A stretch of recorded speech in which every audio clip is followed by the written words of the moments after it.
Business Takeout presents The CockTale Hour with L.A. Wade.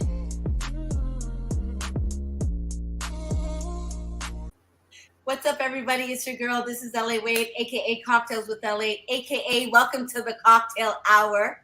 And today I am blessed to have the white-feathered woman, Robin Rice, with us. But before we get into the white-feathered woman, I want to give a shout-out to Business Takeout, who is a not-for-profit social enterprise that really promotes Black wealth and Black entrepreneurship. But a large part of my show has to do with arts, culture, sports, and entertainment. And how do we talk about culture in Canada and within our groupings without talking about our Indigenous brothers and sisters? Mm-hmm. I am so honored and going to be in complete humility with our guest today. Robin, it's nice to have you. Welcome. Oh, thank you so much. I'm really excited to be here. And it's such an honor to be here on your show as well. I've been watching you for a while. Yeah.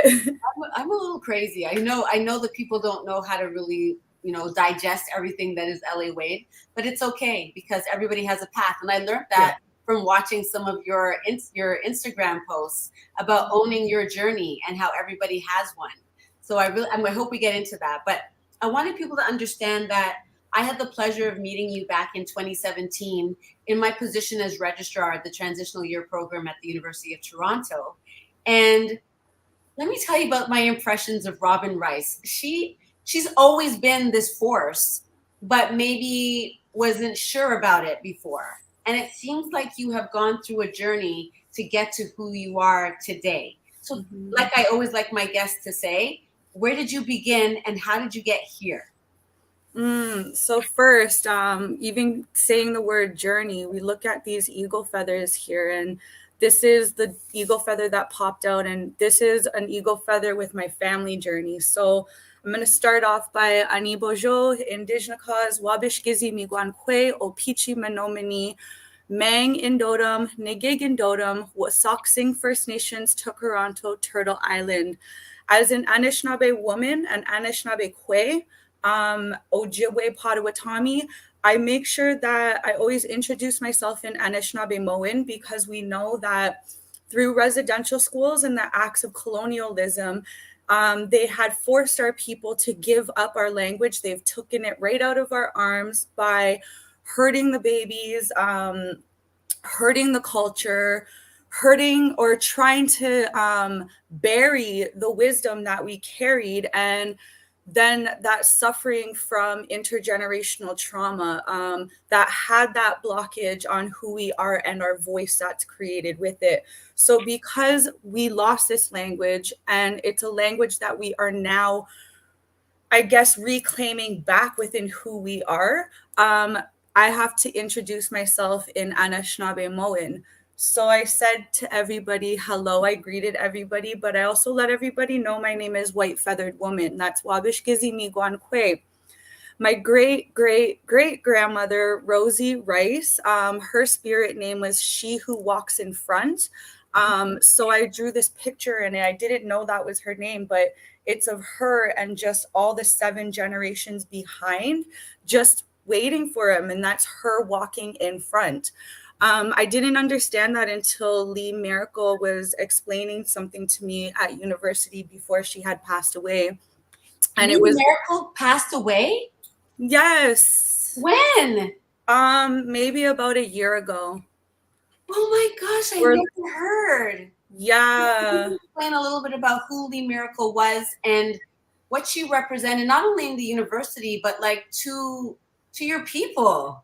Yeah, so Lee Miracle was a traditional knowledge carrier and an author and a poet and an artist. And she was just, everything towards me within my journey. I remember walking into University of Toronto in her office, maybe 2019. I was already there for 1 year, but I walked in a year later and I was like, hey, I just wanted to introduce myself. My name is Robin Rice. I came in and I said something negative in the negative mind frame, and she was like, no, we don't say that in here. And I was like, wait, what? And I was like, so I got into this little girl mode where my feelings were hurt, And she was like, Robin, you need to come in. We need to do sessions on your child work trauma. And I was like, wow. I was really scared and nervous because as much as I heard about who Lee Miracle was,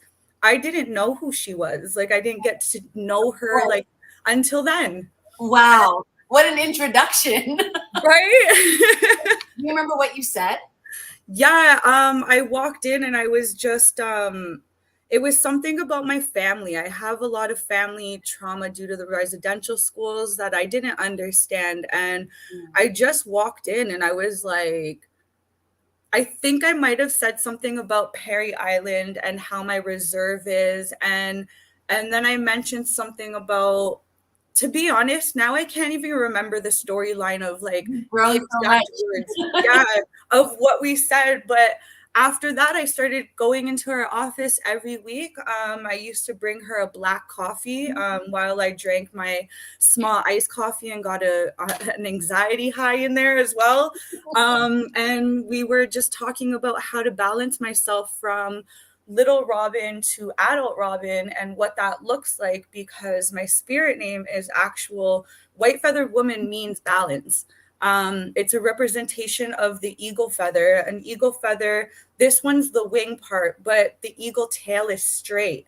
Right. And that eagle tail represents balance. So that eagle is able to soar above those clouds and below. And when they go below, they're able to pick up that tobacco. And when they go above those clouds, they're able to soar over those clouds in the storm.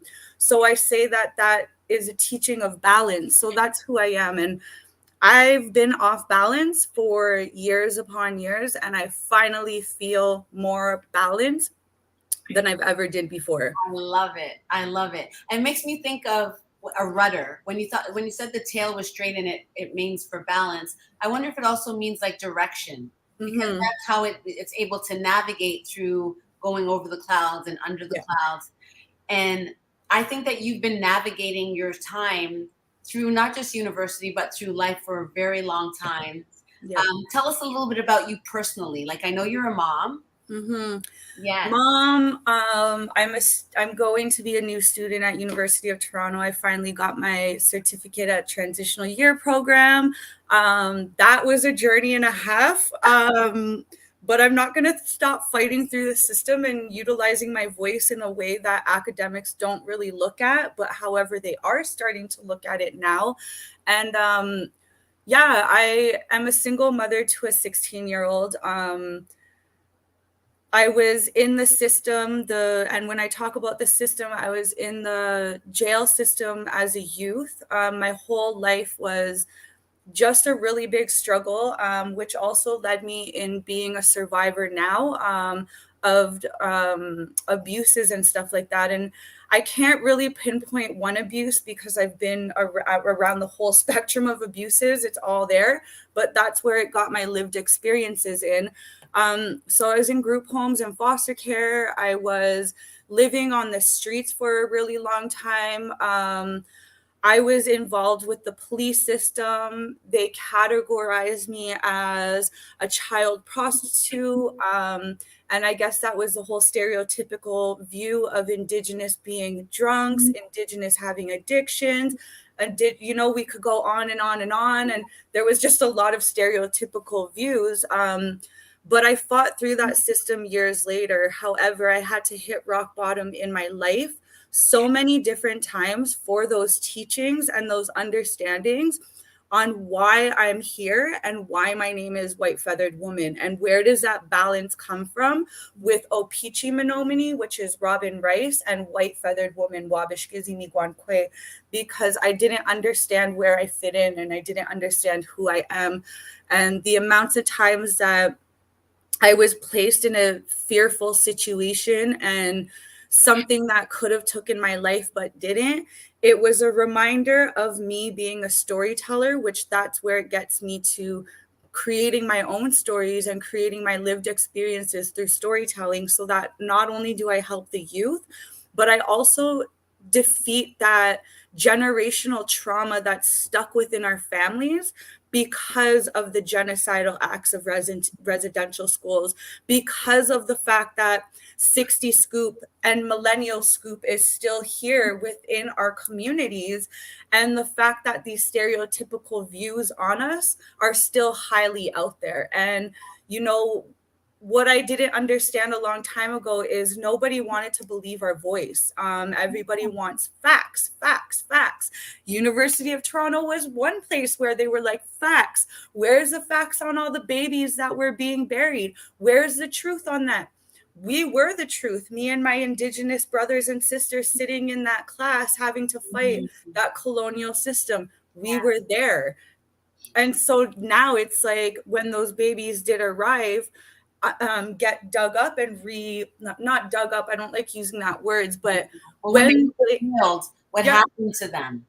Yeah. It was the rest of Canada was shocked, but in one way, the colonial education forcing us to learn about Indigenous culture due to the Truth and Reconciliation Act. Oh, I don't know if it's an act, but that whole process. I've been exposed to it by working at the University of Toronto for so long. So in one way, I guess I'm blessed in that sense because I'm able to share it with my family. But I didn't realize how many people didn't really have any connection or clue what had happened to the Indigenous people here in Canada. And that's why when I saw how far you have grown, I really wanted, because I know with you and I, we were able to have real conversations. And unfortunately, they present Indigenous people like they're stuck in a time warp back with their ancestors, and they don't show how irrelevant it is to today. So when those graves got revealed and people started to feel something for the first time in my life, anyway, that I've seen towards the Indigenous community, I felt hopeful. So I interviewed Selena Caesar-Chavannes, who was the former parliamentary secretary to a certain prime minister that we have, and that we won't talk about. Because there are lots of things we could talk about there. But she talked about the fact that you can't have reconciliation without truth. No. And I thought that quote was really poignant to when we were going to talk today. Can you speak about truth and reconciliation? Not just truth and reconciliation, but what was the truth and reconciliation that the government has instituted? So first, I have to say, because it is true, we use that quote quite a lot. Without truth, there's no reconciliation. And what does that look like? And so this is where I have to say first, September 30th, before the government changed that day, it was Orange Shirt Day by a woman who is a residential school survivor. The government then decided to replace Orange Shirt Day with Truth and Reconciliation Day, which was another form of them, what I believe, taking away from us, our people, as that individual, creating a day for us, but then the government overlapping on it. And I talk about this all the time because it bothers me. Yeah, it bothers me because I'm like, you're just taking another form of what we had and changing it to something that you're not all doing what you're doing. And trying to be comfortable for people. And to be honest, they need to feel uncomfortable because there's nothing comforting about what happened to those people. Yeah, it's true. I actually failed my Truth and Reconciliation class at University of Toronto with a 14% while I was out in community jingle dress dancing, because I'm a jingle dress dancer for healing, while I was doing the full work on the ground with the people, and while it was just the worst situation and I failed, and I came to that class every day and I'm like, today I'm not going to be on. However, I will still continue utilizing my voice. When I petitioned all my work, the woman didn't accept my papers. And I got really upset because I'm like, you've seen the work that I was doing. This isn't Truth and Reconciliation if you're not even trying to help the Indigenous folks who are doing land-based work in community and helping heal. Where's the help in that? It just didn't work out, you know? That's really I don't know how. That was a big thing with the transitional year program with a lot of our Indigenous students is they would become re-traumatized going through the colonial education. What ways can people engage in that type of learning from a place that isn't harmful? Oh, wow. It's impossible. Yeah, that's a hard one because I guess before you go into a program like transitional year program, it's about learning those triggers that we have within ourselves. However, the TYP program helped bring out the healing aspects of those triggers. So for me, it was like, okay, how do I take away those real life stories in the program that they used and not put my story in between there? And that's where I wasn't able to separate it, because I was like, that's my story, that's me, like that's my family, that's this and that. And it was just overwhelming. And honestly, the first year I got stuck on so the Toronto purchase, when I was just first speaking about me being a survivor in human trafficking, in abuse, in like domestic violence, I started listening to the story, and Jill Carter, another amazing professor there, Amazing woman. yes, was like, Robin, are you sure you want to do this story about Chief Wabakanin, his wife, and the sister? And I said yes. And that story was about the sister going into a place after they were all selling salmon, which is the chief, the Mississauga of New Credit chief at the time, and his wife and the sister. So they went into a place, stopped there, and this was over by St. Lawrence Market area. They were selling fishes, the salmon. And so when they went into this place, a British soldier by, I couldn't remember his first name right now, but McEwen something, he ended up approaching the sister and saying, well, if I buy you this alcohol beverage in exchange for sexual acts, can we go and do something, you know? And she refused it. Later on that evening, when the chief, Wabakanini, his sister and wife went back to their campsite, they went underneath their canoe because they used the canoes as sleeping. They would sleep under it because that's how big the canoes were. Wow. And the canoes are all made out of birch bark, the tree. So they all still have that spirit in it. And it still is a spirit. So then the chief and his wife hear screams from the back, and that was McEwen coming after the sister.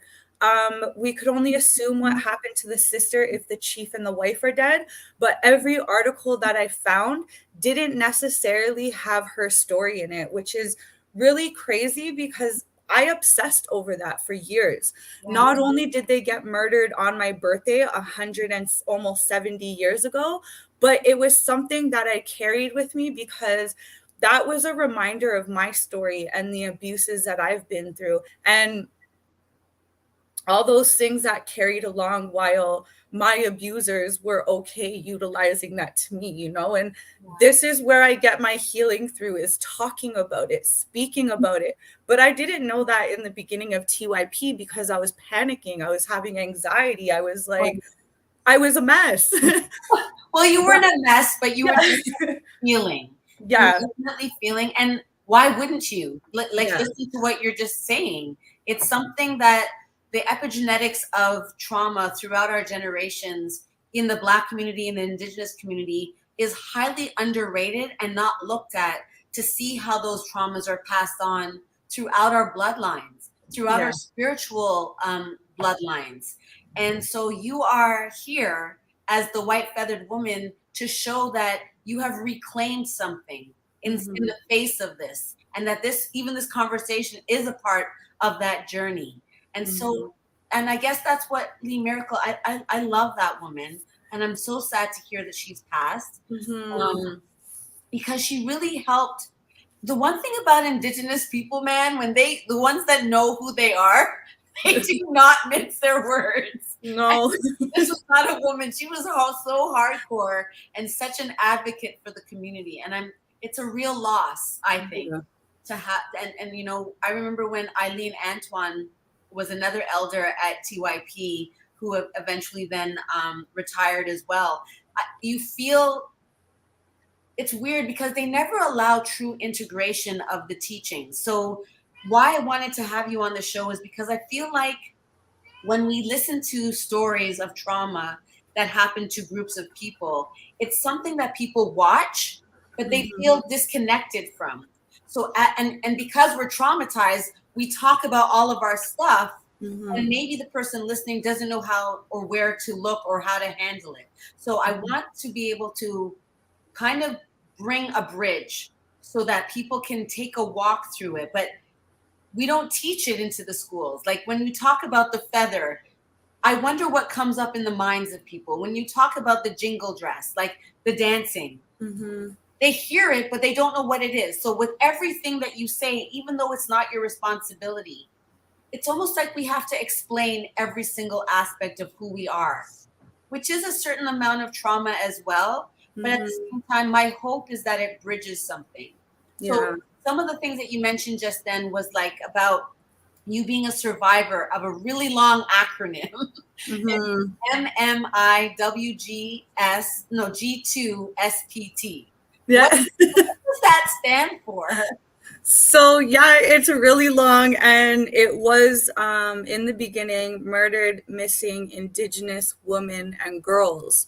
But now, because we're in a different time, and you know, we have this new language that's coming in. However, Two-Spirit has always been in Indigenous communities, you know, and I can't necessarily speak on Two-Spirit because I'm not Two-Spirit myself, and I always like to stick to the stuff that I know. But I also integrate that into my work because a lot of my youth that I work with in community are Two-Spirit. And, you know, it's about having that masculine and female quality to you. Yeah, because a lot of people will label it either like homosexual, bisexual, but that's not what the Two-Spirit means. Yeah, it's more than that. So it's more inclusive in the language for that. So it's bigger. Yeah, and I had those characteristics. I grew up with men. Like I grew up with boys. I was a womanizer when I was a girl, like a young girl. Yeah, I was like, no, I was on the fighting defensive mode. I didn't understand how to treat a woman or respect myself at the time, but it's because I didn't get brought up with, you know, that understanding of how to respect myself as a woman, as a lady, as a girl, you know, and that got brought by over times. Like I feel like I didn't start understanding how to respect myself as a woman until I was in my 30s, and I'm 37. My birthday was just this weekend, and I'm 37 now. So I'm like, it took so long for that journey to get there, but hey, I'm here, and I still have lots to go and lots to learn too. Hey, I'm here. I like that. Hey, by the way, I'm here. Yeah. Happy birthday to you. Happy belated birthday. I'm sure you're still having a hangover from that experience. It was a fun night, but we needed that night. It was 2 years of COVID. We didn't really have anything, so I went all out, and yeah. I love it. So, okay, so you also mentioned the jingle dress dancing. So what is that, and what does it represent? So the jingle dress dance came out around the same time as the Spanish flu back in, I think it's 1918, around that time. And it was through a vision, a dream from a grandfather who had a sick granddaughter. And the vision was about these cones on a dress, a healing dress. So this dance is a new dance, like within the powwow circle, I mean. And that's... and when I talk about powwow, that means all of us coming out in our regalias, because they're not called costumes. So one of them is fancy shawl, one of them's jingle dress. So when this dream came to this grandfather, it was him getting the dances out there, and him really him getting the dance out there, and also him getting the teachings of the dance and what those cones represent. So usually we'll get the dreams of becoming a jingle dress dancer when we're in we'll get these visions when we're ready to start making that transition to get those teachings to do jingle dress dancing. So I ended up transitioning into that dance when I was about, I think, 2018, when I was at the Native Canadian Center. When I was a little girl, the Native Canadian Center used to take care of me. They would never turn me away. The police didn't want me to go there. My parents didn't want me to go there. The Children's Aid didn't want me to go there. So they banned me from the Native Canadian Center. What? Yeah. So, but That doesn't make any sense. Because nobody wanted the runaway child to go there to their safe space, and nobody really wanted me to be around that place because they thought it was bad news, and they thought that I was causing trouble. But really what they didn't know was, I might have been causing trouble, but I was causing trouble everywhere, not just one place. This was everywhere. And so that's what I mean. Like, a lot of police and a lot of these records on CAS file, when they come back, is only their story. It's not your story in the background. It's what they think that they see or what they assume that they see. And for me, my story was portrayed something different.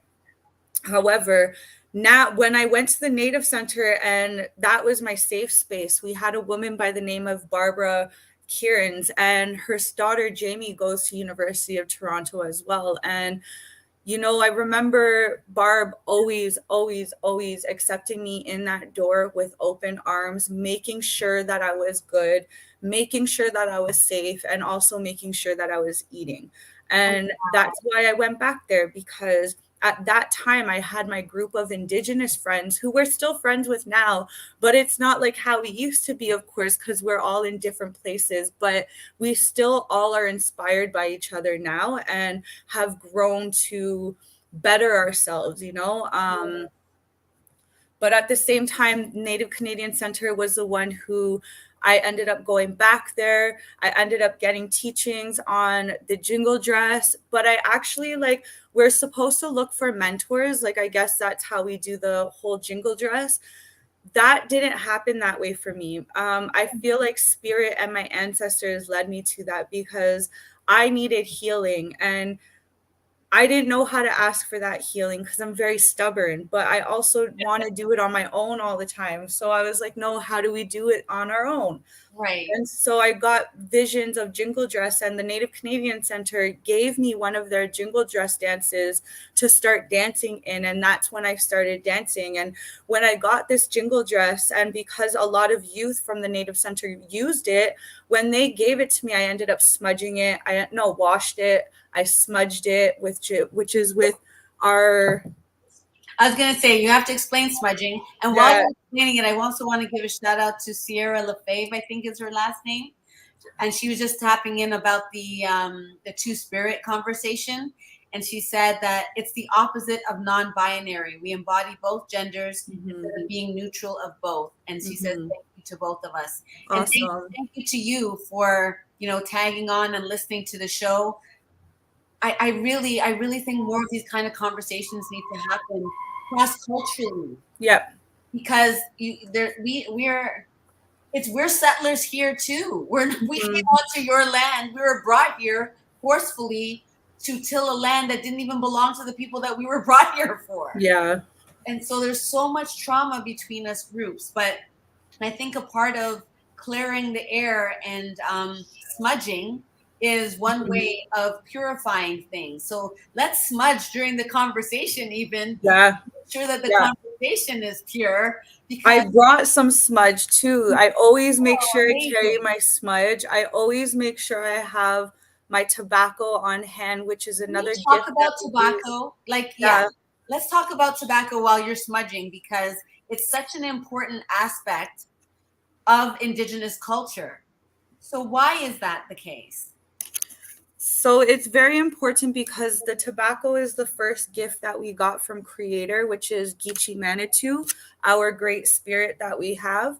And it was a gift of knowledge. It was a gift of teaching. It was a gift that you place in your left hand, closest to your heart. However, I got another teaching by a woman, an elder by Wanda Whitebird, that we could actually have the tobacco in each hand because the heart's right in the middle anyways. And it's almost like I thought about one day and I was like, what about if there's a person that can't open up their hand or utilize their hand? How are we going to say to that person that that's not acceptable because of your hand. It just didn't make Exactly. any sense. So when I started thinking about what Wanda Whitebird had said, I started thinking about certain disabilities that they may not be able to have that within their left hand. So, I agree with Wanda. We could utilize it in both hands, and it's whatever teachings that we have because we come from different nations. So Right. this tobacco. That's another big thing. When they say First Yeah. Nations, it excludes so many other indigenous groups. It's a whole, like, when I say we could get into teaching after teaching after teaching, we could literally get teaching after teaching within every part of our conversation because of that. Yes, every little thing. And it reminds me, just to make it relevant to some of the people that are watching, it's like calling us all African when when Africa is represented by how many different countries. It's not the same thing. People in Nairobi are not the same thing as the people in New Guinea. And so you can't just label people Africans like that. Yes, they're from the continent, but there's differences between them and similarities for sure. But they're different people with their own cultures. Yeah. And when you call indigenous people First Nations, you're leaving out a whole bunch of people that are not a part of the actual First Nations. Yeah. There's a lot of nations, and that's where we all have those different teachings. And what I like to do is hear those different teachings, because no matter what, there's always an intertwined connectedness, but there's always that connection regardless of where we come from. It has to do with the animals, the lands, the plants, the flowers, the water, Nibi, Mother Earth, Akai, our other medicines like sweetgrass, which is the hair and the braid of Mother Earth, and that represents our 7 grandfather teachings, our 7 generations behind and our 7 generations ahead. And that sweetgrass braid teaching is a big thing, and that's actually what I named my after school program after, the sweetgrass braid. Oh wow, there's so many things that. Is it considered appropriation for people who are non-indigenous to utilize this language? So that is one thing where, for me, I'm accepting of it. However, I understand the teachings, like our language was already lost. And why was that lost? When we look back on who took it and why they took it, and then how did they harm us in a way? And, I struggle with the English language. And when I look back at it, I wondered why for a long time, but it was probably because we were beaten for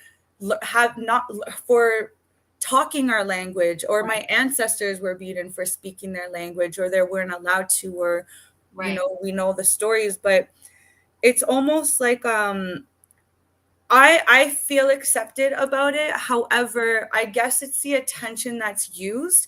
And I always say, always get it from Indigenous people. Get those medicines from the Indigenous peoples, because they're the ones who are looking after how that sage is grown. They're the ones giving that tobacco for that sage to grow, or to pick that sage to be utilized in a good way, or you know what I mean? So there's a lot of teachings, and I don't ever have an issue. However, when it's being used in a harmful way, or when people, even, I use the word tokenized Indian a lot whenever I speak, because a lot of people used to think, like, why do I speak my language? Why do I wear ribbon skirts going out to public?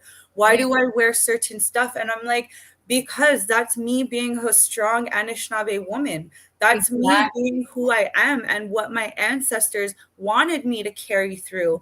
And I will wear my ribbon skirt because it represents my boundaries on who I am. But the opening of that skirt represents that connection to land and who we are as life givers, because we are life givers, however that looks like. But we are able to carry that life.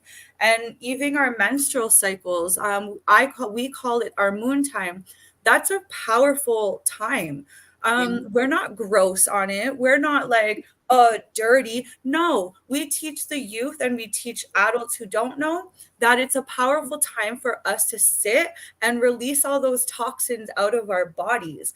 And I've also been taught by a couple elders and knowledge carriers in the community is that these teachings also represent that we're able to give life, that we're life givers, that we could carry that baby within our stomachs. And that's what that's supposed to represent. And the moon time teachings come from the turtle's back and the creation story of my creation story, which is Sky Woman.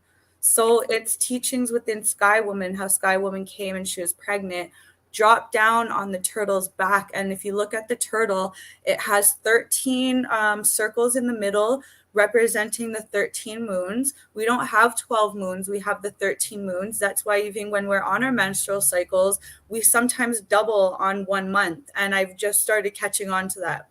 Wow.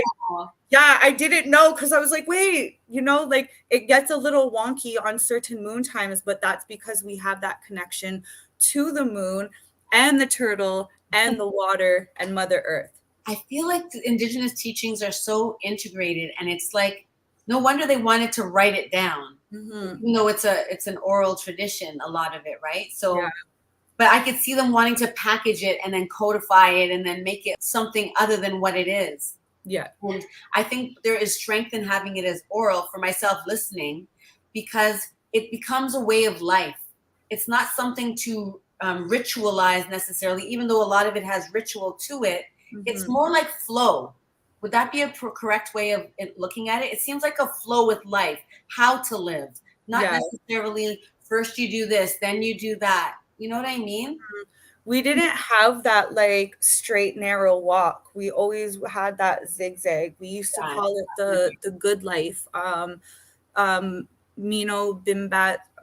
I'm not even going to be able to say it without it being there, but it's the good life in Anishinaabemowin. And that's the way that we used to live through things. And that's where it comes in with those 7 grandfather teachings is love, humility, respect, honesty, truth, wisdom, and courage. And all 7 of those teachings also have bigger teachings behind it. And they also have like spirit animals behind it, which also, which is also teachings behind those animals as well, because we have clan systems. In my nation, we have clan systems, and I'm Loon clan and Otter clan. That's why I said I'm Nigig and Mang in Dodom, because those are my clans. And when I was 15 years old and I went away to a treatment center, my mom sent me away because they wanted to send me to do a boot camp, but there wasn't one available. So they sent me all the way to Fort Francis, and Fort Francis ended up taking me in, and that's where I was able to utilize my teachings, or gain teachings, and understand who I am.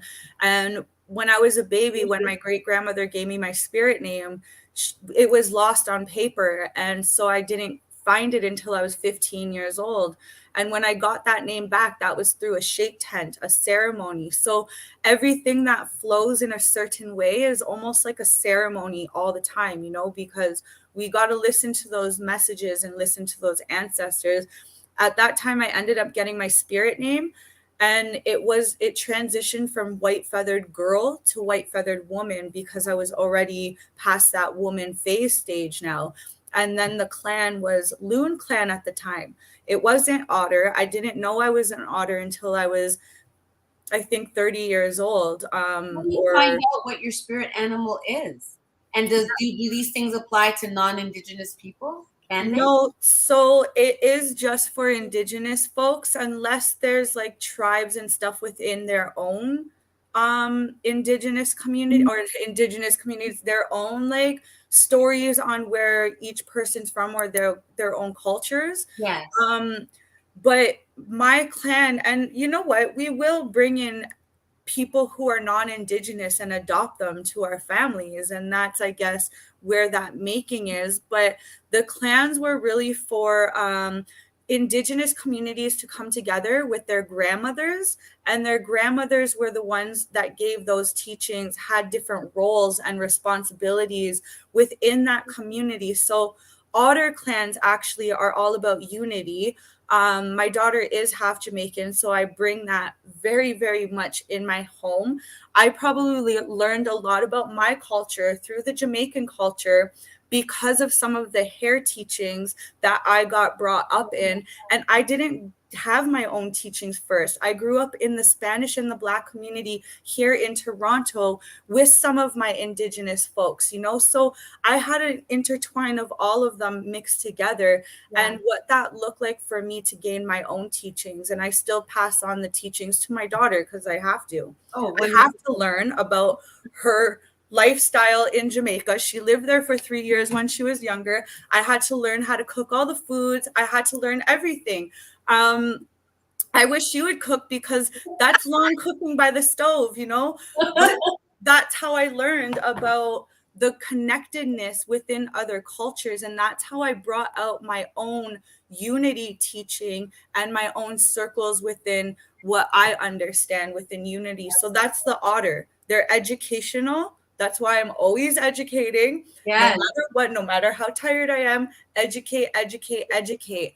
And then I had that loon aspect, which is leadership within a community. So the loon and the crane grandmothers came together to speak about the internal and external part of a community. So when there was problems, that's when they all come together. So I represent both. I take on both of them because I do still have dreams that I go into dream world in another dimension almost. And it's a beautiful place, like green everywhere. The water's so blue and vibrant. And when I'm flying from the sky, I'm that loon.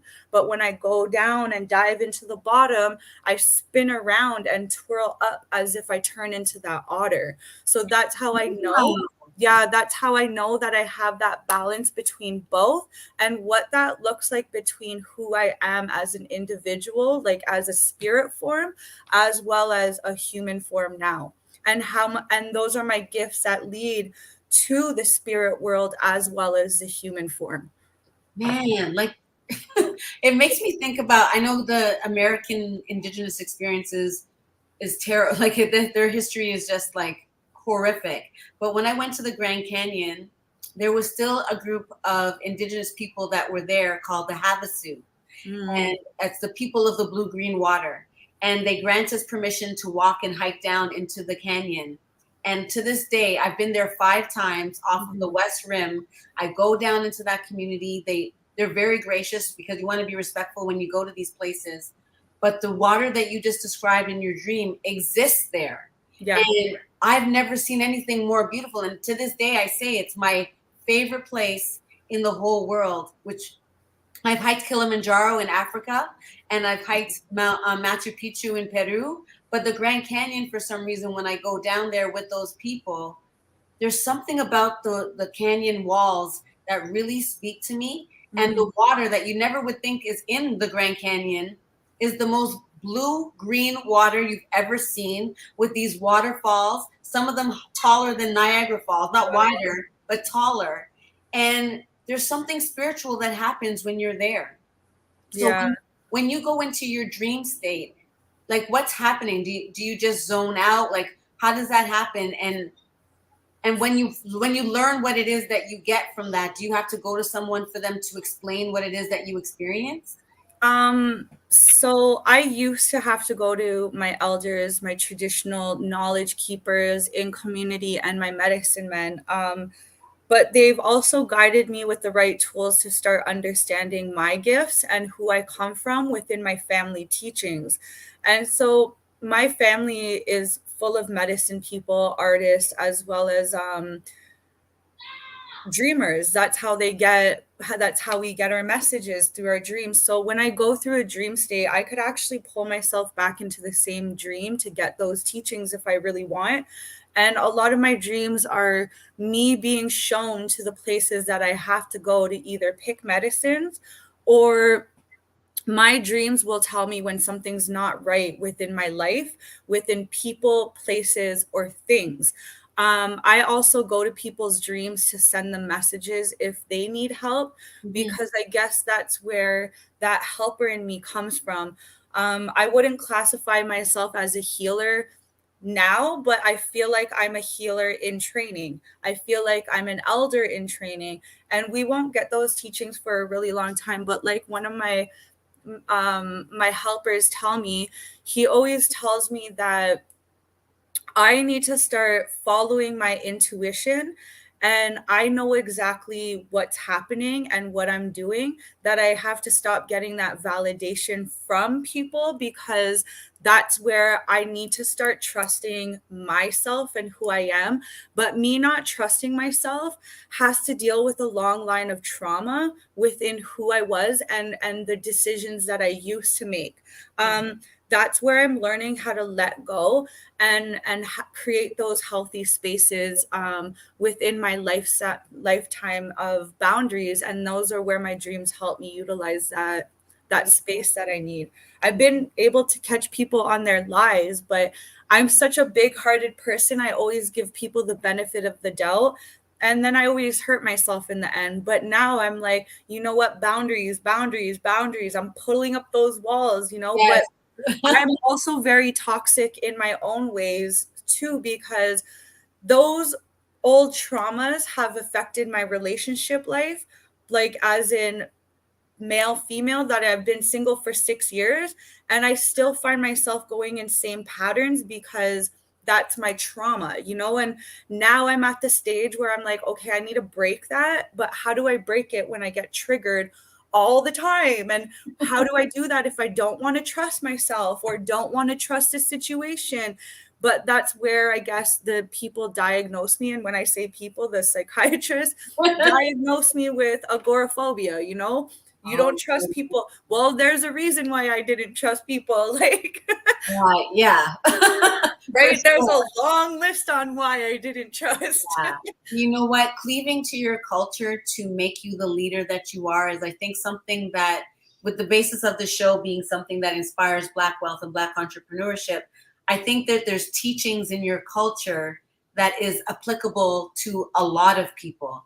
And they may not be a part of, how it's processed or how, but within your own culture, there is something that you can gain that can also take you through.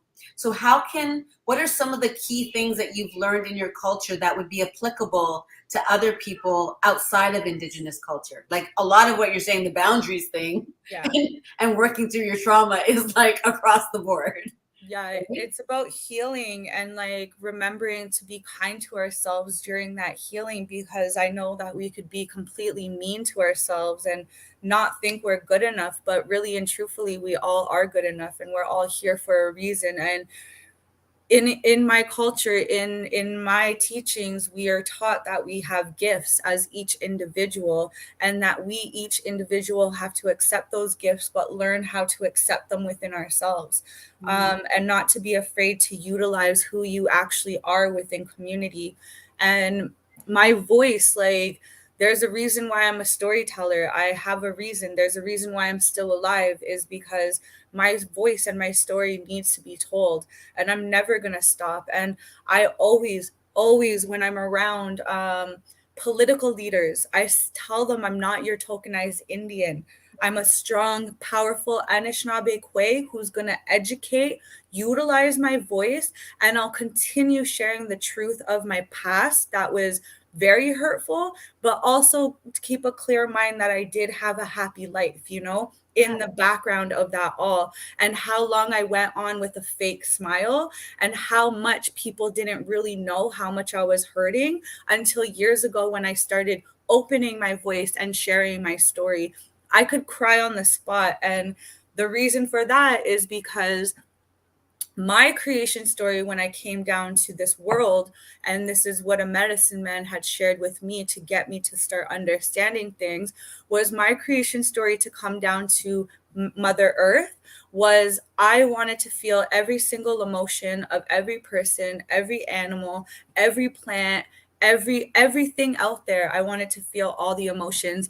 And to be honest, I feel like a lot of my teenage years and a lot of my adulthood, I have felt so much negative emotions. And now that I'm in that healing stage, and now that I understand what that love feels like in my chest, I didn't understand what that felt like up until like a couple months ago, when I really had to do the work on something that re-traumatized me again. And I I got depressed again. And I'm like, what is this? I'm tired of this circle. How do you break it? And I finally broke through it, but I still have a lot of work to do on myself. And that's not going to stop until, it's not going to stop. It won't stop. You said, in fact, I saw on your Instagram page, you said, keep learning from each other like the flowers. Mm-hmm. You had this whole thing about the flowers that I just thought was so beautiful. I could actually say that really quick. Yeah, sure. I So dream beautiful. about being a vibrant flower. I dream about so there was when one of my first elders started working with me on my journey. He said he's seen me with a bunch of flowers, and I used to pick flowers and put them in my pockets. And I used to love trees. Like when I would always sit by a tree, and that tree used to take away that negative energy off me, because that's what the trees do. And even grandfather sun, you go outside with your arms up and you grab that energy from that sun and ask it to help you throughout that day and to release any negative toxic emotions that we have. And so I almost forgot where I was going with that. You're talking about the flowers, keep learning from each other in your dream. Yes. So these flowers came, and this flower was wilted. It kept on dying, but it kept on rebirthing back into vibrancy, like vibrant and beautiful. And that flower was actually me. So that was me at a time when I was so hurt and I had shame and guilt on the inside of me. And with the help of everybody in my life, there's too many people to even name to know how many people have helped me on my journey. I've taken teachings from every single one of those those spirits, put them in my own basket, and utilize my own teachings in a way where I could teach it to other people, not just Indigenous youth, but seniors, everybody, like all people. And that's what I really want to do or that's what I have been doing, is inspiring others as much as they have been inspiring me with their stories. And I love sharing. And this beautiful, vibrant flower I really do believe that it's me. And that's how I understood, where people were like, now you're glowing, now you have this glow around me. I could finally see that glow, and I could finally see that flower not wilting no more. And when it does wilt, it's just rebirthing itself to grow back again. And I call myself a seed planter. Throw seeds of ideas to other people. And I'm like, that's what my gift is too, is throwing those seeds and leaving them there and watching them grow to that vibrancy of who they are. Yes. Thank you so much for sharing all of this culture with us that I think is missing from, we could talk about the political stuff, about the, pre-1950s, the Indian Act, all of these things that they did to suppress the voice, that because you're the earth, so no matter what concrete you put over the earth, it will break through. So while they try to wilt the Indigenous people and the Indigenous voice, like the vibrant flowers that you're talking about, you can't. It's going to grow back, and everybody is seeing it now. And I want people to know more than anything that these are your stories as well within your own cultural group, and that there's ways that you can honor and respect somebody else with what they're going through without diminishing your own light. Mm-hmm. We can all shine together. And I have one question for you about, what's next for Robin Rice, and what do you thirst for? What are you still thirsty for more than ever? This one I feel like crying for some reason, but I'll cry with you. I want my story out. Yeah. Don't worry. I want my story out in a book. I want to do documentaries, and I've learned how to do documentaries in a way with pictures and storytelling. And I want my voice to be out to the point where I want to be written in the books. And that may sound really cocky, but to me, I know that I could get there, and I know that I deserve to be there. And I want my story to be in movies, because I really believe that my story had so much stuff to it, but also so much teachings at the end of it. And I've never felt so proud of myself in my life, and I get to share that with my teenager daughter. And when I was her age,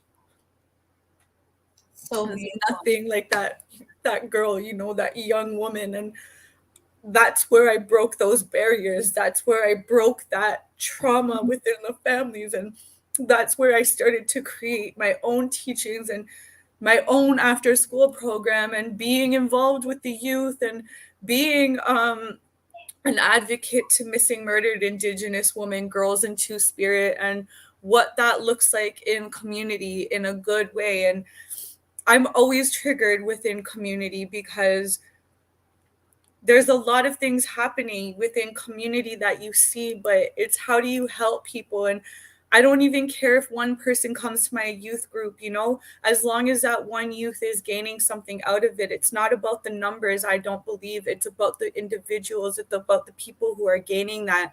So I'm not going to stop. I'm going to go and get my diplomas at University of Toronto, because that, to me, decolonizing white papers and what that looks like, and how do we decolonize those white papers and not go back to all those traumas about what they think Indigenous people are, and see these powerful Indigenous peoples excelling over that colonialistic state that we have, that state that's there to hold us back, because that it's not our way of learning. No, it's not. And I love that they have that course that the Western science versus Indigenous science. And when you learn about the culture that you represent and what you are birthed into. I remember Robin Rice, who walked into my office in 2017, versus the woman who I am now interviewing on my show. You have definitely transformed Butterfly. I remember there's something about a butterfly and the strawberry that's really important to you. And we can end with that little teaching there about the butterfly and the strawberry. But you have become that eagle that is directing your way, and you're going in and out of those clouds that you described. And it's just really, really beautiful to see. And I love that you use your culture and your story to reclaim a part of this world for yourself and your daughter, to break generational bonds, and to free the rest of the people from your culture that doesn't know the information that you have. You are a gift. You all around is a gift. And I'm so happy that you're here to share this knowledge with us. So just quickly, if you can be quickly, I don't know, it's so important, but the butterfly and the strawberry. So the butterfly is a representation of coming into, is it the dragonfly? I think so. It's the dragonfly, because I'm like, wait, I don't really have the teachings. Butterfly is more the fancy shawl, but dragonfly. So dragonflies are on my jingle dress, and that's because I went down to the river, Humber River, and I go and talk to my grandmothers down there, and I always see butterflies standing beside my smudge bowl while I'm smudging, or my teas while I have my teas on hand, or my berries. And I bring strawberries and berries down with me because strawberries are representation of love and forgiveness. And I have a lot of forgiveness work to do on myself and other people. And I have a lot of love to give myself and to other people. So it's always a reminder of what that strawberry is, and that dragonfly. So the dragonflies, I feel closer to my ancestors, and I also feel like I'm the messenger for some of those ancestors sometimes when I allow that spirit to speak through me, because that's my gift of the ancestors giving back to me, and teaching me what type of path that I need to be on. I love it. That's such a great place to end. Robin, thank you so much for joining the CockTale Hour. Thank you to everybody who was watching and tuning in. This is the CockTale Hour, and we have intimate and sobering conversations about arts, culture, sports, and entertainment. I'm your host, L.A. Wade, and it's brought to you by Business Takeout, a not-for-profit organization that is inspiring Black wealth and Black entrepreneurship. And I don't want to appropriate the language, but Shimagwich, because I am so honored to have you here. And thank you for sharing with us today.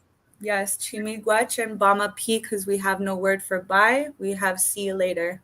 I love it. Okay, everyone. We'll see you later on the CockTale Hour. Take care. If you enjoy our programming and want to If you enjoy our programming and want to help support Black entrepreneurship, please donate today. www.businesstakeout.com/donate.